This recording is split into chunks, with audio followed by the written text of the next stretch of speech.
Makanya kula nderek ndongaaken muga-muga estu-estu ini dadi jariah. Sae tenan. Jariah niku nggih kuwatah Pak, kadang-kadang wong iku nganggep jariah iku mek masjid tok ae. Jariah niku akeh tenan jariah niku. Jariah niku kuwatah saestu.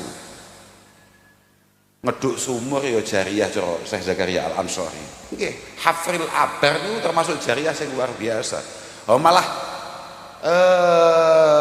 ya Allah, Sa'ad bin Ubadah suatu ketika matur datang Kanjeng Nabi,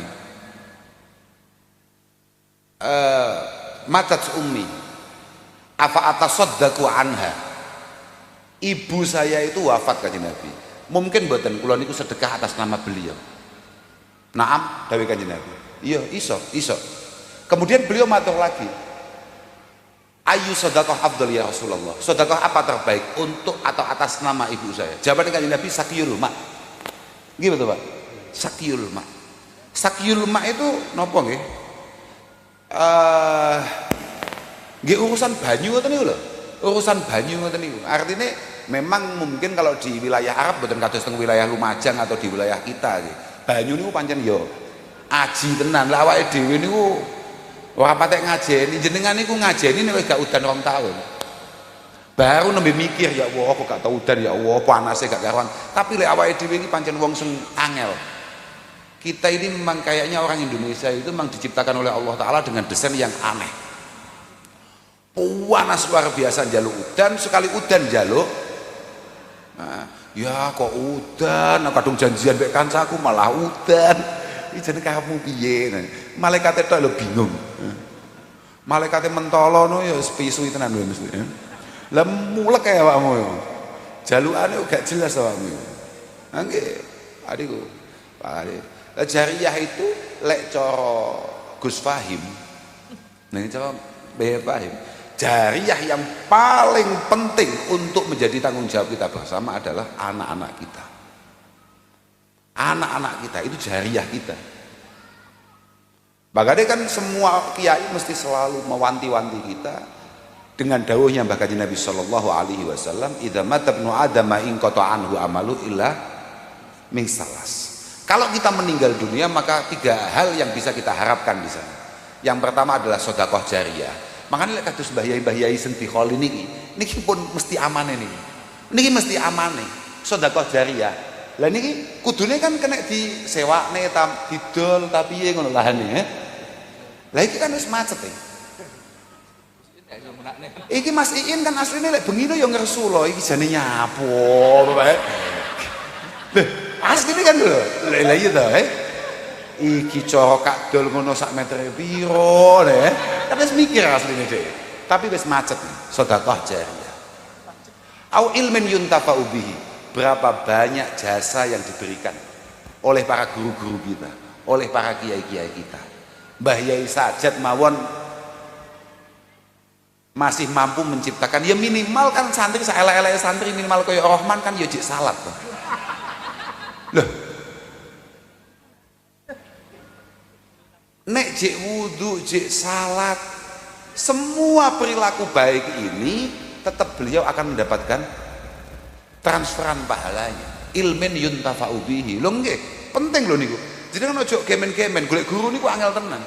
Mergo al ilmu din wa sholatin. Fangduru aman ta'khuduna dinakum wa kaifa tusalluna hadhihi shalah. Saman ngaji nang sapa iku bakal ditakokno, Pak. Fa innakum tus'aluna yaumal qiyamah. Saman ngaji mbek sapa sampean niku takoki sesuk, "Kamu salat gak man?" Nggih nate misale ngono. Rahman misale takoki lho kabeh Allah Ta'ala sesuk nang hisab lho, nang yaumil hisab lho. Rahman, kowe salat ora ngatos. Kowe pas salat kuwi sing marahi sapa? Kiai Abdullah Sajat. Dianya aman karena jalur kesantriannya terjaga. Mbah Yai Abdullah Sajat bahagia karena mendapatkan pahala dari kebaikan yang dilakukan oleh santri-santrinya. Loh, masalahnya napa kok kalau ngomongin santri mboten ngomongin putra? Karena kula niku nggih anak kiai. Kadang-kadang ada beberapa perintah kiai, ada beberapa arahan bapak kula niku sing kula mboten saged nglakoni. Tapi santri niku karena ikatan batiniah yang luar biasa terhadap kiainya, itu malah lebih bisa melakukan perintahnya. Anak niku pancen bahaya tenan lho anak niku. Anak niku bahaya tenan. Kayak kula niku pun ngerti, mulai zaman biyen, mulai zaman Mbah Nabi Nuh sampai zaman Mbah Kanjeng Nabi sallallahu alaihi wasallam, tidak ada satu pengikut anbiya yang tidak selamat. Tapi ada beberapa keturunan Nabi yang kemudian biayaan ngopi nang neraka. Nggih. Lah bener. Lah, saya setuju lho. Makane dadi anake wong hebat itu ya bahaya tenan. Bahaya tenan. Makane bapak kula niku teng pundi-pundi pun dawuh, bendina selalu mengingatkan kita, halaku ummati bi aidi uhailimatin sufaha min Quraisy. Rusake umatku itu di tangan pemuda-pemuda tolol, pemuda goblok tapi berdarah biru. Sapa kuwi? Gus-gus kuwi lho. Ini dari bapak kula. Dari bapak kula saestu nih. Sing rusak agama sesuk iku ya gus-gus kuwi. Aku langsung iki aku tersangkane. Tersangkane aku ya. Tapi nggih, kowe nggih tenang mawon ya tani Gus Wahim nggih tenang mawon. Aku ya macak tenang ngono lho. Aja nggih lho saestu. Mboten nate bapak niku kok murati ming Quraisy saking Bani Quraisy enggak tahu. Pancen ngono kuwi pancen muratine. Pancen muratine ngono. Makane kula sakniki kan lagi rame to nggih. Nuwun sewu. Sakniki kan lagi rame urusan apa jenenge? Nasab. Napa sing jenengan ramekne niku napa? Sing digegerne niku napane? Apa kesulitan kita untuk ikram kepada orang lain? Wong itu adalah tanggung jawab dan kewajiban kita sebagai seorang muslim. Mulyane demen ngateni nang wong liya iku kan kewajiban awake dhewe. Tanpa melihat strata apa ya, tanpa melihat status sosialnya, apalagi darahnya, tidak ada. Tapi nek wong kuwi punya keistimewaan, apa maneh kemudian ternyata adalah dzurriyyati Rasul sallallahu alaihi wasallam. Yo apa abote? Ngene lho, aku iki gawe logika iku sepele ae.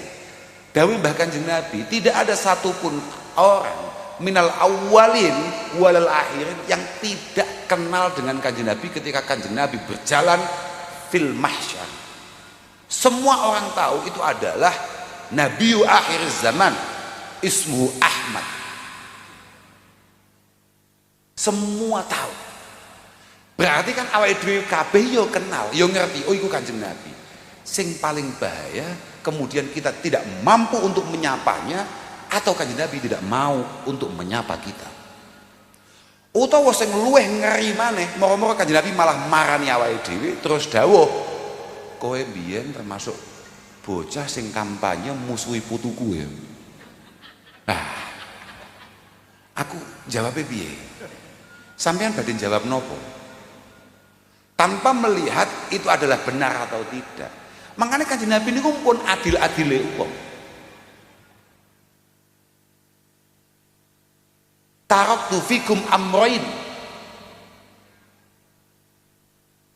Taraktu fikum amrain. Kitaballah wa sunnati. Lantadilu nggih lan. Artinya dua hal yang menjadi pegangan kita itu kan kitaballah wa sunnati Rasulullah sallallahu alaihi wasallam. Rasulullah itu kan sudah dawuh dengan tegas bahwa kebutuhan beliau akan dzurriyyahnya itu hanya diikrami dan dimahabbai. Dan perintahnya untuk kita semua umatnya harus iktidak wal ittiba itu hanya terhadap ulama. Dan ulama itu non ras.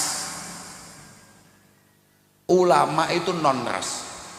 Itu ditampilkan oleh cucunya sendiri, Sayyid Muhammad Alawi Al-Maliki. Beliau mengatakan atau menulis pertemuan Bishr Al-Hafi dengan Rasulullah Shallallahu Alaihi Wasallam dalam sebuah mimpi. Ditanya oleh Rasulullah, ya Bishr, atadri lima rafa'akallahu baina akranik. atadri lima rafa'akallahu baina akranik. Bishr, kowe ngerti gak nyapa sebabe awakmu diangkat oleh Allah Subhanahu wa taala mengalahkan teman-teman sejawat, mengalahkan teman-teman yang lain. Kemudian beliau menjawab, la adri ya Rasulullah. Mboten ngertos suara Nabi. Kanjeng Nabi kan jawabnya bittiba'i kali sunnati, karena napa nggih? Kesiapan kamu untuk mengikuti jejak saya, untuk mengikuti kesunahan-kesunahan saya, wa khidmatika lil ulama is-salihin, wa tibaika wa khidmatika lil ulama is-salihin, wa nasihatika lil agran lil ikhwan, wa nasihatika lil ikhwan, kemudian wa mahabbatika li ahli baiti wa ashabi. Niki penting dawuh Sayyid Muhammad. Ini menjadi penting karena memang bahwa ittiba wal khidmah iku pancen ana ning ngene ulama as-salihin. Mergo gak kabeh ulama ya saleh, Pak. Aku ya rada ulama tapi gak patek saleh. Dan itu tidak layak untuk kemudian sama khidmah apalagi sama ikuti. Ya, ndak perlu itu. Karena memang ono tambahan kuwi, ulama ya kudu as-salihin. Kemudian nasihat terhadap orang lain, baru kemudian mahabbah li ahli baitin Nabi sallallahu alaihi wasallam dan ashabin Nabi. Ini penting. Lah terus lamun misalnya apa yang disampaikan oleh beberapa orang, saya nggak ngerti kepentingannya apa, saya nggak ngerti tujuannya apa, mungkin ya nggak paham saya, dan saya juga nggak pengen tahu, itu nggak penting. Keranten kula niku ngaji ket biyen niku wis cara bocah kelas 3, cara bocah biasa nyandak alfiyah, iku wis langsung didhawuhne man azza bi azzail jahiliyah faidu bihani abihi.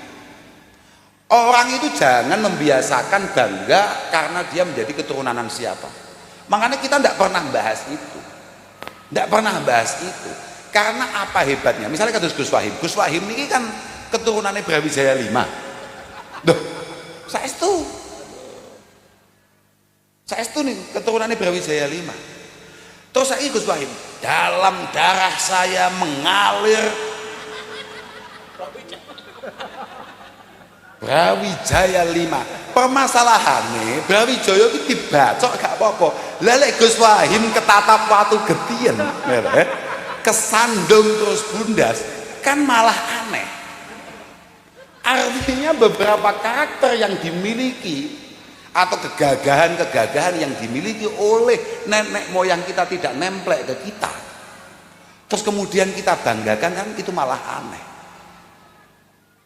Aku lho putune Kiai Jazuli, aku lho putrane Mbah Yehuda, aku ponakane Mbah Yainik misalnya. Tapi kemudian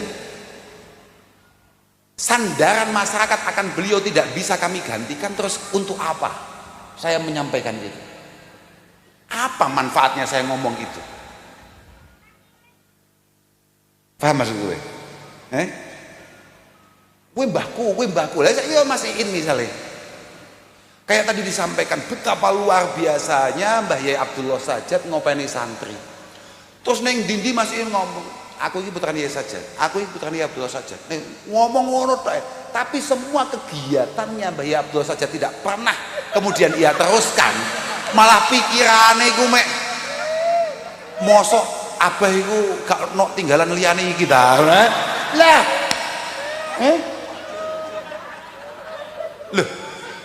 Lho, terus acarane mek golek bupati, Pak Bupati, sampean kudu iling lho Pak Bupati. Sampean niku santri lho Pak Bupati, Pak ngono tok lho.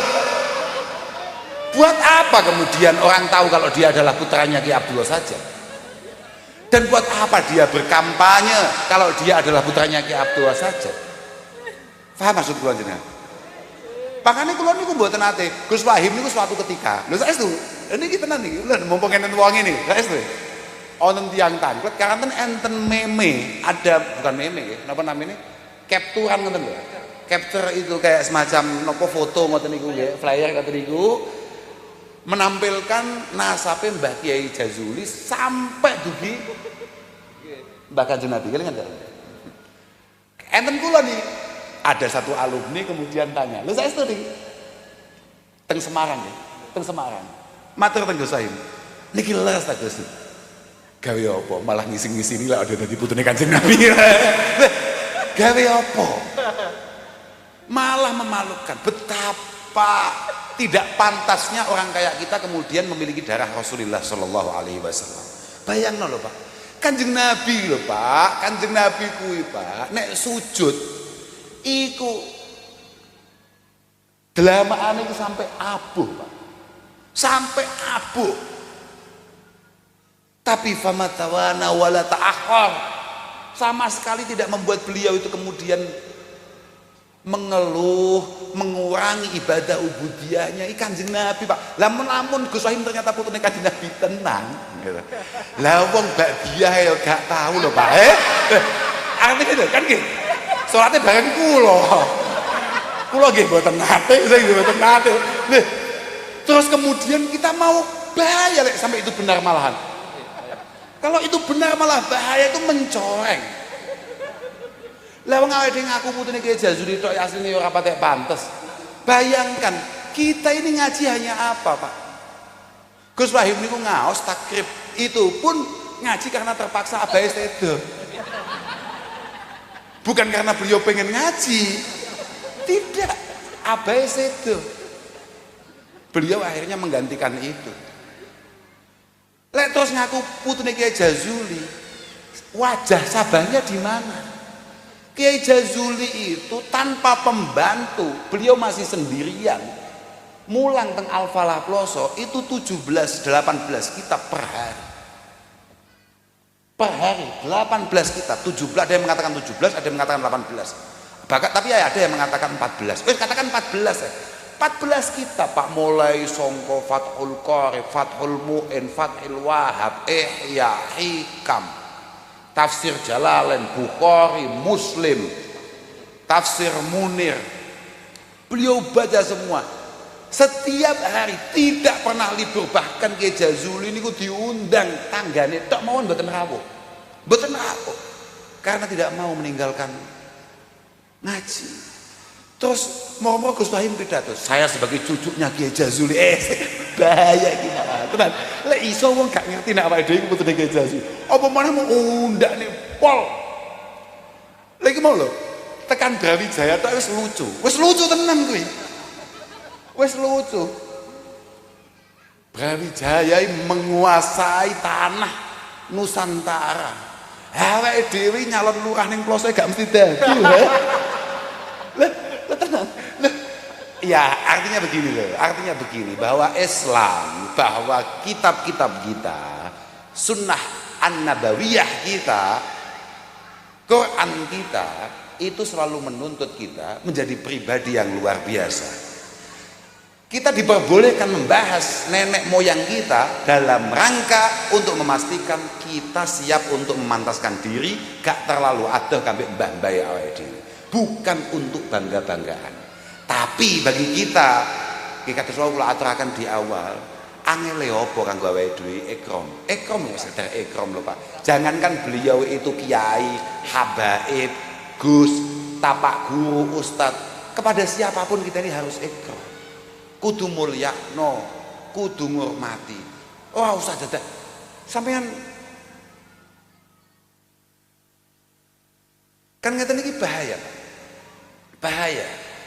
Kalau misalnya Mbah Yai Abdullah saja, Mas Iin misalnya, kan ini bahaya. Mas Iin bisa sangat tersinggung lah, toh ternyata sampean mulyakno Mas Iin ini umur nih kalau dia putrane Yai Abdullah saja. Tapi bukan karena kualitasnya, kalau jenengan melihat memang dia tidak berkualitas misalnya, kan dia tersinggung deh. Loh, nggih betul. Tersinggung ora? Ya walaupun nggak oleh sajane dia tersinggung, pancen nggak berkualitas aja aneh. Loh, nggak boleh itu, nggak boleh, kita tidak boleh tersinggung, nggak boleh tersinggung. Makanya kewajiban kita sebagai putra-putra beliau-beliau itu adalah memastikan kepantasan kita untuk gak aduh-aduh sangka bapak-bapak awake dhewe. Wis kuwi tok. Padhe muga-muga kabeh putra-putra dzurriyyah Mbah Kyai Nur Khatib mugi-mugi rukun, kompak, ngopeni santri, pondok niki dilestarekno sing apik, ngaji sing istiqomah. Lek cara bapak kula pondok gede ora gede, pondok kuwi mlaku ta ora mlaku iku ora mergo santrine tapi mergo kiyaine. Artine sing wajib didongakne istiqomah iki kiyaine. Mergo sing angel paling angel istiqomah iku kiai dudu santri. Santri kaya mau lho. Ya walad kum ila shalah, ya walad kumu ila shalah, kumu ila shalah. Budal kabeh lelek guse.